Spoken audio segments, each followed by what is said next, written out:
오늘은 4월 둘째 주일이고 주님이 부활하신 세 번째 주일입니다.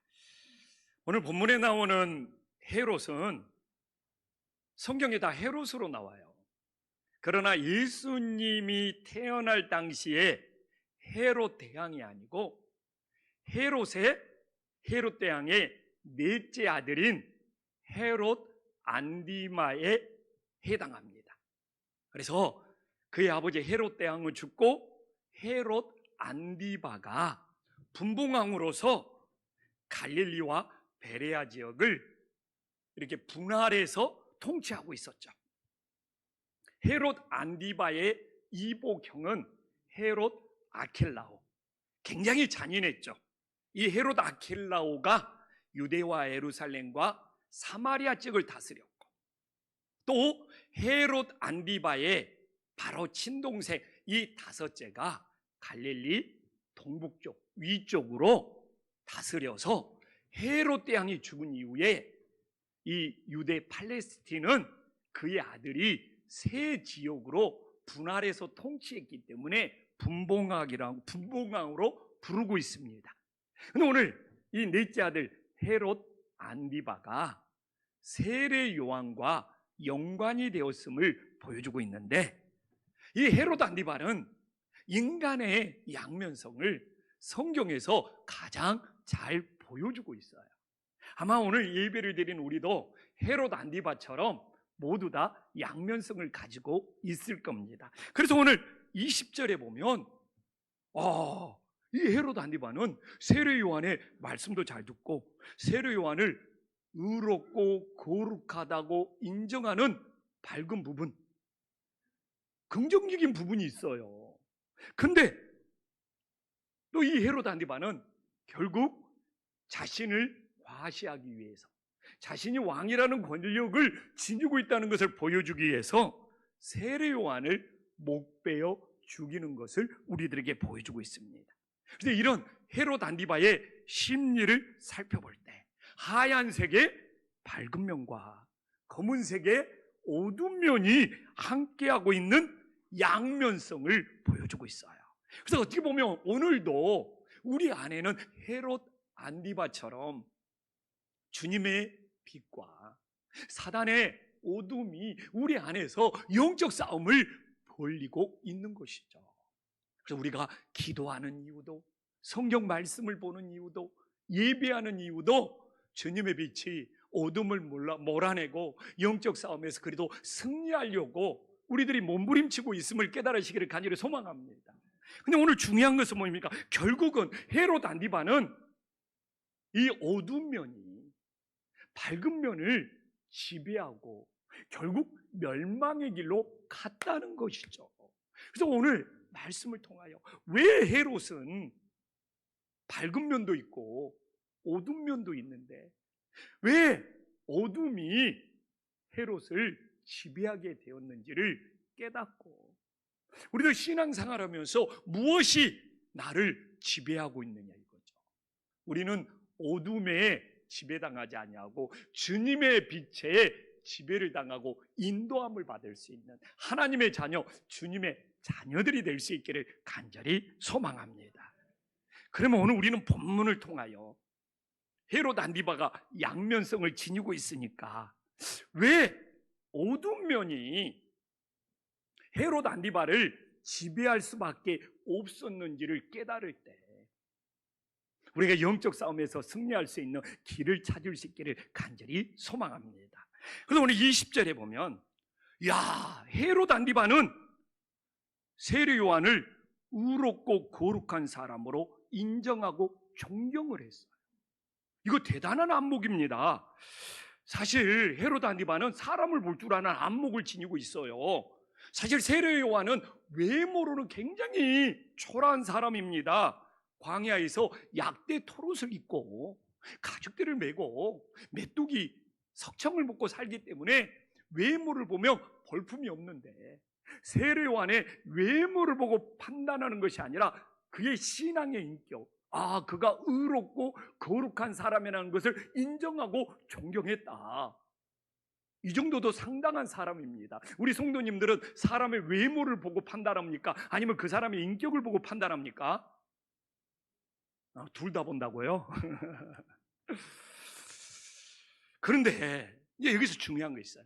아무리 이 헤롯 안디바가 세례 요한의 의롭고 거룩한 인격을 인정하고 존중했을지라도 문제는 본받고 따르려는 마음이 없었다는 것이죠.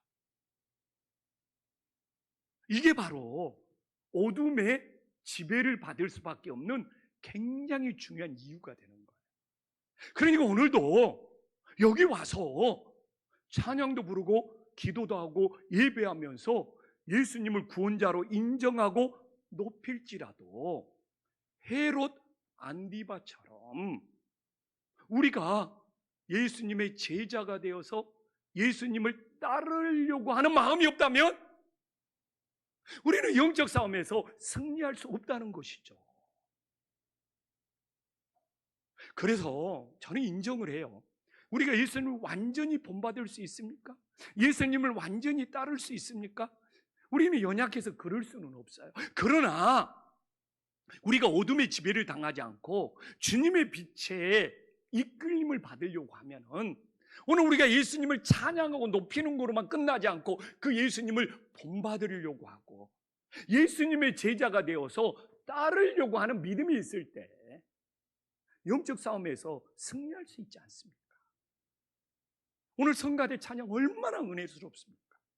그러나 이렇게 은혜롭고 놀라운 찬양을 우리가 부르고 들었을지라도 예수님을 따르려고 하는 마음이 없으면 우리는 한 주간 동안 영적 싸움에서 승리할 수 없는 거예요. 바로 이걸 헤롯 안디바가 보여주는 거예요. 대단한 것이죠. 왕으로서 최고의 권력을 가지고 있는데 진짜 광야에서 볼품없는 외모를 지니고 있는 이 세례요한을 의롭고 거룩하다고 인정하고 존경했다는 것은 대단한 일입니다. 그러나 본받고 따르려고 하는 마음이 조금도 없어요. 이건 어둠이 우리를 지배해서 영적인 패배로 갈 수밖에 없는 것이죠. 우리는 오늘도 주일날 예배의 시간에 나왔지만 이 실수를 반복하는 거예요. 예수님을 찬양하고 예수님을 예배하고 예수님을 높였지만 그 예수님을 따르려고 하는 믿음이 없다면 우리도 주님의 빛이 우리를 이끌어가는 것이 아니라 우리는 어둠에 지배받을 수밖에 없다는 것을 기억하기를 간절히 소망합니다. 그리고 또 한번 봐보십시오. 오늘 20절에 보면 세례 요한을 두려워했어요. 그리고 보호했어요. 그래도 분봉왕인데 왕의 권력을 지니고 있는데 세례 요한을 두려워하고 보호했다는 거 이거 대단한 겁니다. 근데 이렇게 헤롯 안디바는 사람을 두려워했지만 문제는 보이지 않는 하나님을 전혀 두려워하지 않았다는 거예요. 그래서 오늘도 우리가 두려워해야 될 세상은 우리 눈에 보이는 사람보다도 눈에 보이지 않는 하나님이 진정한 두려움의 대상이 될 수 있기를 간절히 소망합니다. 그런데 왜 우리가 두려워냐 이겁니다. 우리의 죄책감일 수도 있죠. 헤롯 안디바가 세례 요한을 두려워하는 이유는 자신이 죄악을 지니고 있기 때문에 그러는 거예요. 그렇기 때문에 세례 요한이 헤롯 안디바의 관계는 두려움을 줬지만 사랑의 관계로 만나지 못하고 있다는 것이죠. 그래서 저도 한 주 동안 내가 죄악이 많으면 주님 앞에 나와서 두려움을 느껴요. 또 죄책감으로 힘들 때도 있고. 그러나 이 헤롯 안디바의 두려움이 자신의 생명을 살리는 것이 아니라 자신의 생명을 오히려 질식시켜 갈 수 있다는 것이죠. 그래서 오늘도 우리가 아버지 앞에 나와서 내가 죄인이기 때문에 주님 앞에서 두려움을 느끼는 것은 전혀 잘못된 일이 아닙니다. 그러나 거기서 멈추지 말고 우리를 용서하시는 우리 주님을 사랑의 관계로 만나는 것이 얼마나 중요한지를 기억할 수 있기를 간절히 소망합니다. 그래서 헤로드 안디바는 세례 요한을 두려워는 했지만 자기가 죄를 많이 지었기 때문에 사랑으로 만나지를 못했기 때문에 오히려 자신의 죄를 감추기 위해서 세례 요한을 못 베어 죽일 수밖에 없었다는 것이죠. 사실 저도 목회하면서 늘 두려운 마음이 있어요. 혹시 내가 죄를 짓지 않을까? 그리고 늘 우리 항승재 목사나 최용규 목사하고 일을 하면서 교회도 일이 많거든요. 처리해야 될 일은 일로 만나야 되는데 이렇게 일을 하다가 우리 최 목사나 항 목사의 인격을, 감정을 상하게 할까 봐 정말 두려워요. 그러면 안 되잖아요. 그래서 저는 솔직히 고백을 했어요. 우리가 일로 끝나야지. 서로 인격을, 감정을 아프게 하는 사이가 되면 안 된다. 두려워요. 그래야지 내가 항 목사하고 최 목사하고 사랑의 마음으로 만날 수 있는 거 아니냐. 일로 안 만났으면 정말 우리 항 목사님 같은 경우는 사람 성격이 좋아서 정말 좋은 사랑의 관계가 될 수 있는 거죠. 그래서 오늘 우리는 세상에서 어떤 죄 때문에 아버지 앞에 나와서 우리들이 얼마든지 두려워할 수 있어요. 그러나 두려움은 생명을 살리지 못합니다. 우리가 어떤 죄를 보면서 어떤 두려움을 가지고 아버지 앞에 나왔을지라도 우리는 십자가에서 우리를 용서하시고 우리를 사랑하시는 그 주님을 만나고 돌아갈 수 있기를 간절히 소망합니다. 그래야지 내 생명이 살아나는 거예요. 안 그러면 내 생명이 살아날 수가 없어요. 두려움은 질식을 시킵니다. 저는 그래요. 결혼하는 부부가 있으면 또한 믿음의 가정이 있으면 그 가정에서 당신이 자녀들에게, 배우자에게 두려움의 대상이 된다면 그 가정은 행복할 수가 없다. 옛날 우리 아버지들이 그 가정에서 두려움의 대상이 되었기 때문에 그 가정이 행복할 수가 없어. 숨이 막혀. 우리는 사랑의 대상이 될 때 생명이 살아나는 놀라운 역사가 있음을 믿으시기를 간절히 소망합니다. 그래서 이 헤로드 안디바가 세례 요한을 두려워는 했지만 사랑하지를 않았기 때문에 오히려 그것이 자신을 질식시키고 세례 요한까지 죽일 수밖에 없어요. 우리 옆 사람하고 인사 한번 해요. 당신은 정말 사랑의 대상입니다.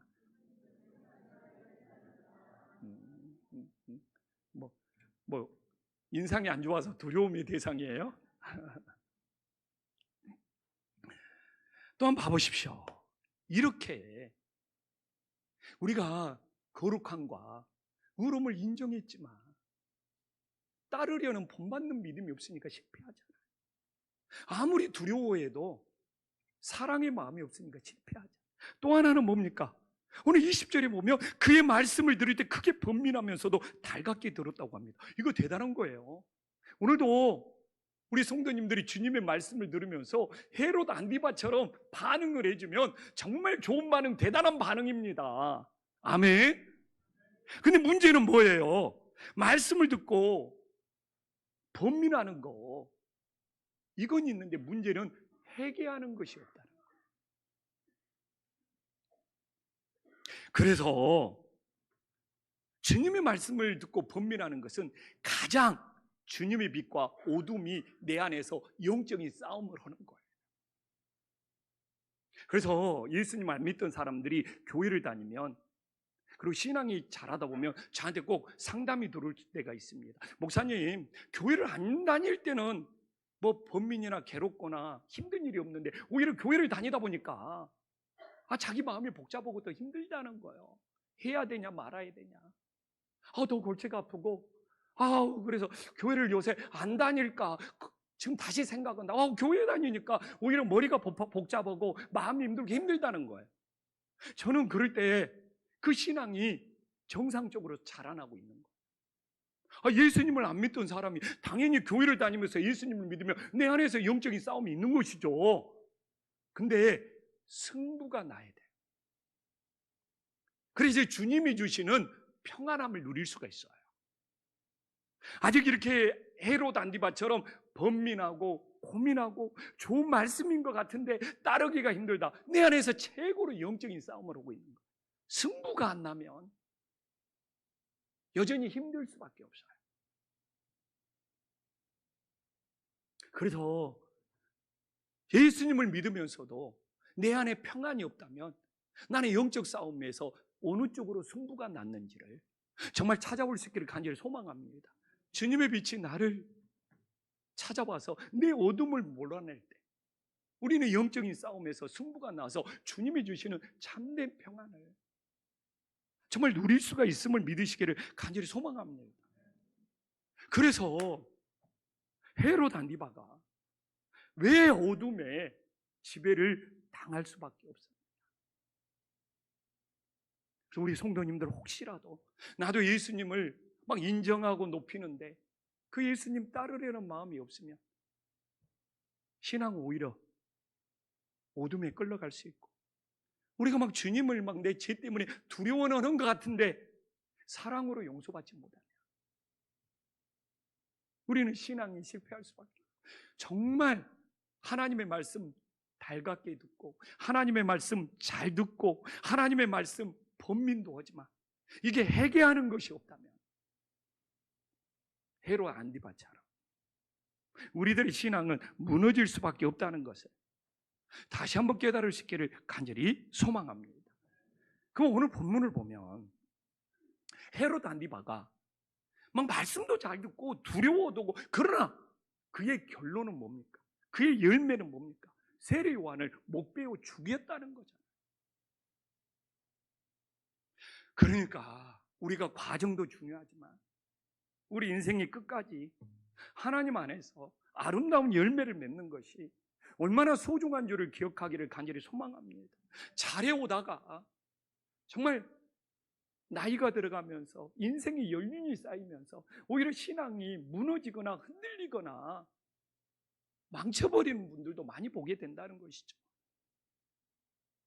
그러면 왜 헤롯 안디바는 갈수록 끝이 안 좋았냐 이거죠. 왜 마지막에 무너졌냐 이거죠. 왜 세례 요한을 죽일 수밖에 없었느냐 이거죠. 오늘 18절에 나오지만 세례 요한이 책망을 합니다. 우리 성도님들 책망이라는 뜻이 뭔지 압니까? 죄악을 잘라낸다는 거예요. 잘못된 것을 잘라낸다는 거예요. 암세포를 잘라내듯이 죄악을 잘라낸다는 거예요. 이 헤롯 안디바가 세례 요한이 책망을 했을 때 자신의 죄악을 잘라냈다면 그의 영혼이 구원받을 수 있었겠죠. 그래서 그렇게 하나님의 말씀의 책망이 우리들에게 그렇게 중요해요. 좋은 말만 듣고 싶어하고 주님의 말씀의 책망을 받아들이지 못하면 우리는 영적인 싸움에서 정말 승리할 수가 없는 거예요.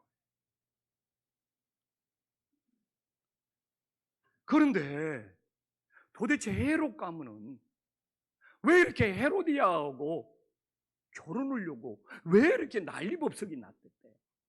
이게 바로 당시 헤롯 가문의 아킬레스입니다. 헤롯 가문은 정통 유대인이 아니야. 에돔 출신. 그래서 이 가문의 출신에 핸디캡이 있는 거예요. 근데 이 헤로디아는 유대의 대제사장의 딸이에요. 그러니까 이 헤롯의 분봉왕들은 어떻게 해서든지 대제사장의 딸인 유대의 헤로디아하고 결혼해서 자신이 정통성을 인정받으면 지금 분봉왕인데 자기 아버지처럼 전체를 다스릴 수 있지 않느냐, 이런 욕심이 있었기 때문에 이런 일이 벌어지는 거예요. 그런데 이 대제사장 딸 헤로디아도 야심 있는 여자죠. 처음에 헤롯의 아들과 결혼을 했는데 걔는 분봉왕도 못 됐어. 그러니까 헤어져 버리고 지금 헤롯 안디바 분봉왕이 된 족보로 따지면 외삼촌이거든요. 외삼촌하고 또다시 이렇게 결혼을 한 거예요.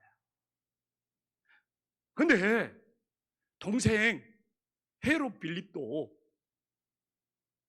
대제사장 가문하고 결혼하고 싶어서 이 헤로디아 딸, 오늘 섹시한 춤을 춘 살로메하고 또 결혼을 하네요. 촌수가 할아버지하고 손주뻘이. 어떻게 보면 외할아버지라고 해야 되나요? 그러니까 이게 헤롯 가문은 이루 말할 수 없을 정도로 이 근친상간과 이 권력의 탐하고 얼마나 부패했는지 모릅니다.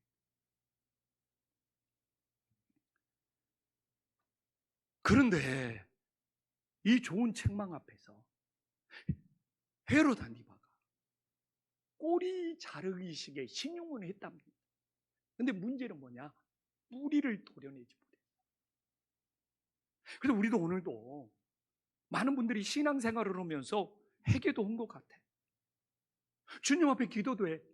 근데 왜 자신의 죄악이 반복되냐? 낙심해. 왜 그렇습니까? 꼬리 자르기에 불과하기 때문에. 우리는 진정한 해결하는 것은 꼬리만 잘라내는 것이 아니라 죄악의 뿌리를 도려낼 때 헤롯 안디바처럼 또다시 죄를 짓고 자신의 죄악을 감추기 위해서 세례 요한을 죽이는 것이 아니라 우리 인생의 죄악을 멈추고 새롭게 시작할 수 있는 놀라운 역사가 있음을 믿으시기를 간절히 소망합니다. 그래서 하나님 말씀 앞에서 내가 책망을 받아가지고 내 죄악을 잘라내는 것이 오히려 감사한 일이에요. 좋은 말은 길을 즐겁게 할 수는 있지만 내 죄악을 도려낼 수가 없는 거잖아요. 그리고 신앙생활하면서 헤롯 안디바처럼 꼬리 자르기만으로는 죄악의 근본적인 문제를 해결할 수가 없는 거예요. 그래서 우리들이 맨날 기도하고 맨날 잘못했다고 하는 것이 혹시 꼬리 자르기식이어서 내가 달라지지 않고 계속 죄가 반복되고 있지 않는지 한번 점검해 볼 수 있는 거잖아요. 그래서 우리는 꼬리 자르기의 신앙이 아니라 근본적으로 죄악의 뿌리를 제거했을 때 우리들의 영적인 싸움에서 승리할 수 있음을 믿으시기를 간절히 소망합니다. 오늘 보면은 헤롯 안디바는 20절 봐보십시오. 세례 요한하고 교제를 나누면서 본민도 하고 하나님의 말씀을 달갑게 들어요. 근데 22절 봐보십시오. 딸 살로메는 손주뻘이거든요. 근데 살로메가 지금 말로 하면 굉장히 섹시한 춤을 췄나 봐요. 그러니까 순간의 유혹에 넘어가서 원하는 것은 다 들어주겠다고 하는. 그러니까 24절에 봐보십시오. 그 헤로디아가, 이 야망 있는 여자가 결혼을 몇 번씩이라도 해서 자기 남편을 분봉왕이 아니라 유대 전체를 다스리는 왕으로 만들고 싶은 여잔데 세례 요한이 얼마나 까시겠어요. 근데 이 살로메가 어머니한테 찾아가서 무슨 소원을 말하면 좋겠냐? 당연히 세례 요한의 머리겠죠. 그래서 세례 요한은 순교의 준물이 됩니다. 근데 우리가 오늘 얼마나 중요한 메시지를 전해주고 있습니까? 하나님의 말씀을 아무리 들을지라도 생각해 보십시오. 그 말씀의 능력이 나타날 수 있기를 간절히 소망합니다. 정작 세례 요한이 전한 말씀을 듣고 번민하며 달갑게 들었을지라도 여자가 섹시한 춤을 춘다고 그 순간의 유혹을 이기지 못하고 넘어가 버리는 것이 말씀의 능력이 있는 신앙이냐 이거죠. 그래서 오늘도 우리가 주님의 말씀을 듣고 갑니다. 세상에 나가면 많은 유혹들이 있어요. 요새는 스마트폰을 들고 다니기 때문에 스마트폰의 유혹으로부터 시작을 해서 그러나 그런 유혹을 우리들이 정말 말씀의 능력으로 물리칠 때 이게 진짜 믿음이 됨을 깨달으시기를 간절히 소망합니다. 그래서 말씀이 좋았다, 말씀의 은혜를 받았다. 근데 딱 유혹을 받았어. 근데 그 유혹을 이겨내지 못해버려요. 그래서 이게 말씀의 능력으로 산다는 것이 딱 그런 뜻이거든요. 그러면 기도의 능력도 필요하지 않느냐? 기도의 능력도 좋은데요, 말씀의 능력으로 먼저 분별을 해야 돼요. 요새는 로또 복권을 사놓고 그 로또 복권을 당첨되게 해달라고 기도하는 사람들이 그렇게 많대요. 그리고 당첨되면 11조 오겠다고. 그래가지고 막 로또 당첨되게 해달라고 그렇게 한국에 기도하는 그리스도인들이. 그래서 딱 그 지나가다가 권사님이 봤어. 로또 그 복권 사는 데에서. 그러면서 제가 지금 이거 기도해가지고 당첨되면 교회 헌금 많이 할 거라. 그래서 나를 위해서 기도해달라고. 진짜 그런 이들이 비일비재돼요. 말씀의 능력으로 분별해야 돼요.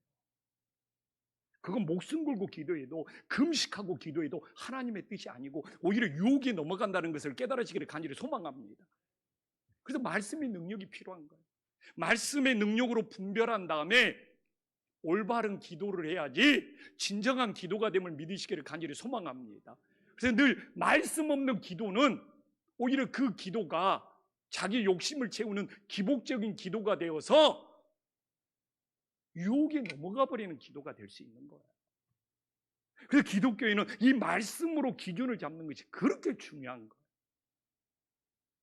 그래서 저도 이 토요일이 되면 대림 쪽으로 안 가고 월드 해가지고 복권집을 한 번씩 꼭 돌아서 갑니다.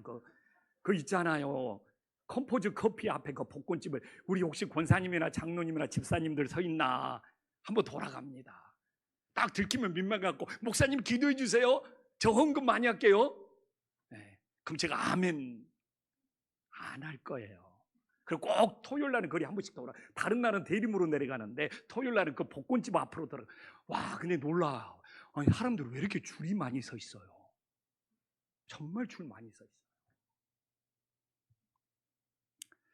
그래서 정말 이 시대에 세상의 유혹과 시험을 이기기 위해서 오늘 이게 헤롯 안디바를 보더라도 아무리 말씀을 듣고 번민하고 달갑게 들었을지라도 우리가 유혹을 받았을 때, 섹시한 춤을 봤을 때 그걸 하나님의 능력으로 이길 수 있는 은혜의 역사가 일어나기를 간절히 소망합니다. 동요오지 마십시오. 무슨 경보가 울리는 것 같아. 무슨 지금 뭐 죄의 경보가. 이럴 때도 흔들림 없이 말씀의 능력이 나타날 수 있기를 간절히 소망합니다. 또 설마 그것 보고 교회 밖으로 나가지는 않겠죠. 그리고 또 하나 봐보십시오. 오늘 26절에 보면 심히 근심했다고 그러잖아요. 근데 하나님 말씀 듣고 결정할 때 심히 근심하면 이미 영적인 싸움에서 패배한 겁니다.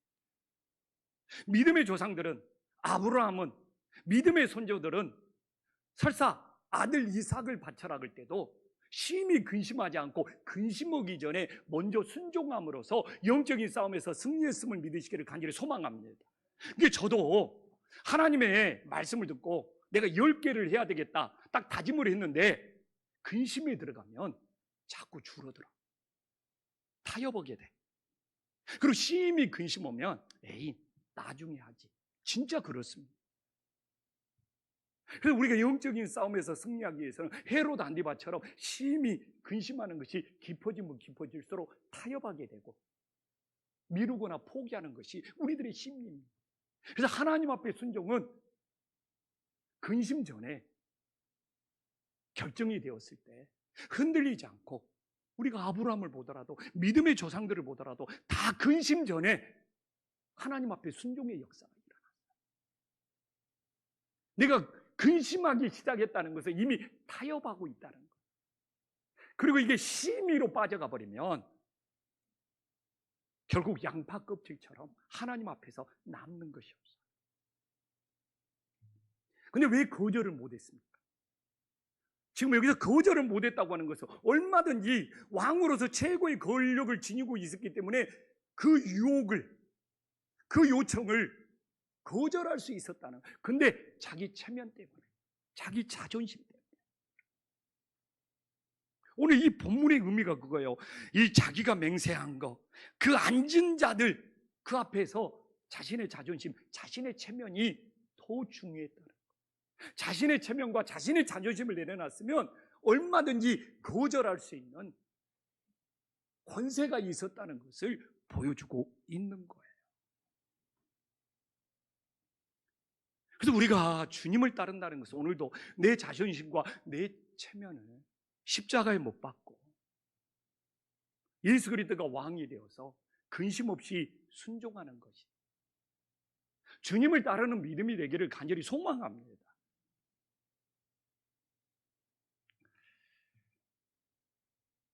지난주에 읽었던 글입니다. 인간은 자기가 인정하든 인정하지 않든 반드시 무언가를 믿으면서 살고 있다는 것. 왜?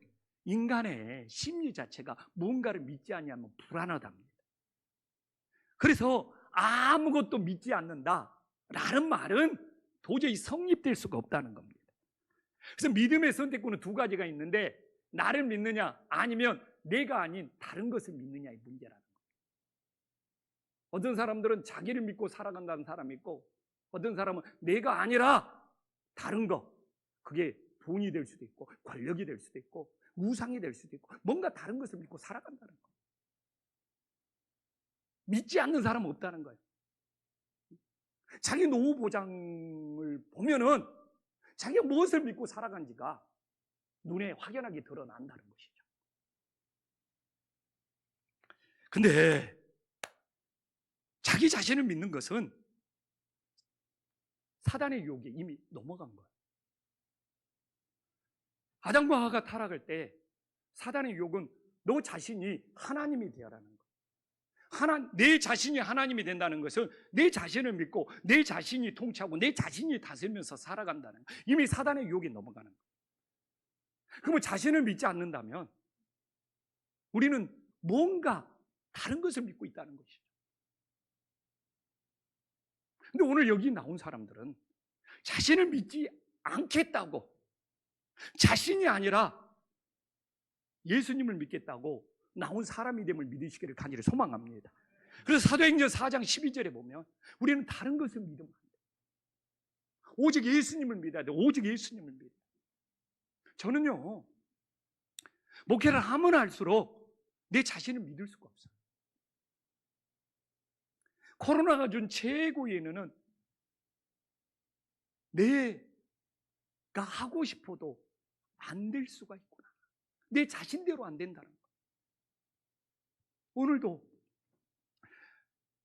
너무너무 내 자신의 부족함과 연약함들. 그렇기 때문에 저는 오직 예수님께 모든 것을 맡길 수밖에 없어요. 오늘 황 목사님 찬양하는데 그 찬양 가사 그냥 주님께 다 맡긴다는 말 그 가사가 가슴에 후벼 오는 거예요. 우리에게 오늘도 오직 예수가 아닌 다른 것이 있으면 안 돼요. 이미 어둠이 틈타기 시작하는 거예요. 어둠과 혼합되기 시작하는 거예요. 오직 예수가 우리의 모든 것이 될 수 있기를 간절히 소망합니다. 오직 예수가 내 인생을 지배할 수 있기를 간절히 소망합니다. 오직 예수로 내 인생이 만족할 수 있기를 간절히 소망합니다.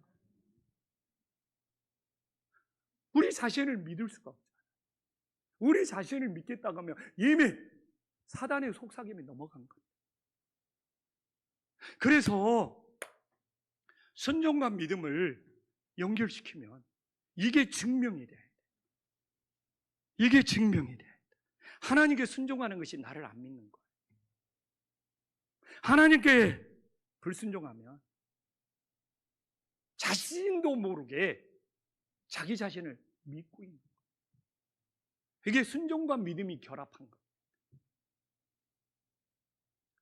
하나님께 순종한다는 것은 내 자신을 믿지 못하기 때문에 내 자신을 정말 믿지 못하면 못할수록 하나님께 순종의 길로 가야지 이게 진짜 믿음인 거예요.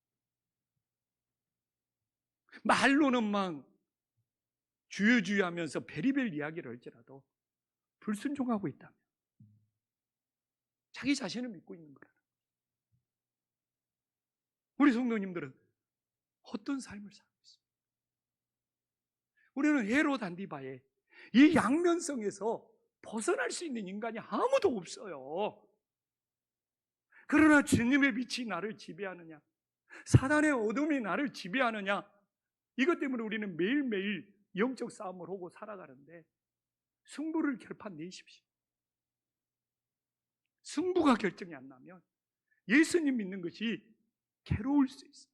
그러나 승부가 결정된다면 세상이 줄 수 없는 평안을 누리면서 살아가는 건데, 승부가 결정 났느냐 안 났느냐 이 고백이 하나님께 순종하는 것은 나를 안 믿는 거고, 하나님께 불순종하는 것은 여전히 자기 자신을 믿고 있는 거라는 것이죠. 그래서 정말 우리 주님께 불순종하여 여전히 자기의 뭔가를 믿고 사는 인생이 아니라 주님께 선정하여 나를 믿지 않냐, 온전히 주님께 맡길 수 있는 믿음의 인생들이 될 수 있기를 간절히 소망합니다.